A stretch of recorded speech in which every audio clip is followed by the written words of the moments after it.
Hello, Casey from interwebkaiju here. I asked and you answered. It turns out you're a bunch of degenerates. Cleavagefield begins surprisingly with its monster, and then the title card on a zoom in of cleavage. Already starting off better than expected. The movie is presented as found footage, but with cheesy porn music played over top, fade transitions, and multiple angles during scenes, so it doesn't feel like found footage a lot of the time. Don't worry though, there's still lines like this. I can't let a precious memory moment like this go by without filming it. Under mine? Well, in a word, yes. There's not only the main monster, but these guys as well. There's some jokes, like intentional jokes, puns, farts, over-exaggerated cleavage shakes due to monster steps, references to source material. How much they land though is questionable. Very funny, Mr. Jokester. You know what I liked? That all the boobs weren't fake, which I sort of remember being the case with most of these softs with the parody titles.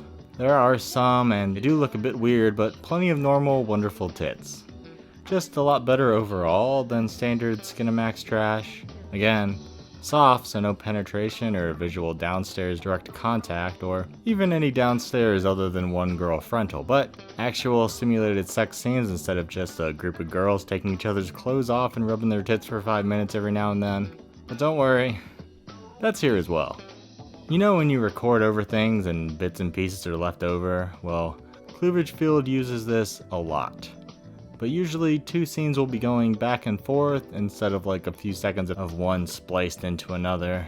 Doesn't make sense in the context of the film, but I didn't expect Cleavagefield to make complete sense production-wise. Despite what Dude Bro says, Hey, ladies, nothing wrong with the shaky cam. it's not always here, but at times is pretty bad. Most, if not all, the meta jokes fall flat. Monster design is pretty lazy, and he's not here much. The big one, or the insect guy. There's some name drops that feel out of place. Nakatomi Plaza. Acting is expectedly bad. I think I have an annoying voice, but the guy holding the camera, much worse.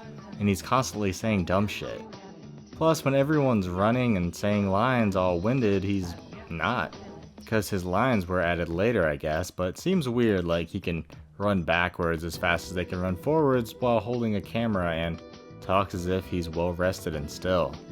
Again, I get it.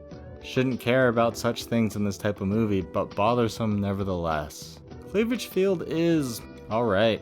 Not gonna watch again, but at the very least better than other softcore parody titles I've seen, and remember, you chose this for the video. Happy Valentine's Day, and thanks for watching.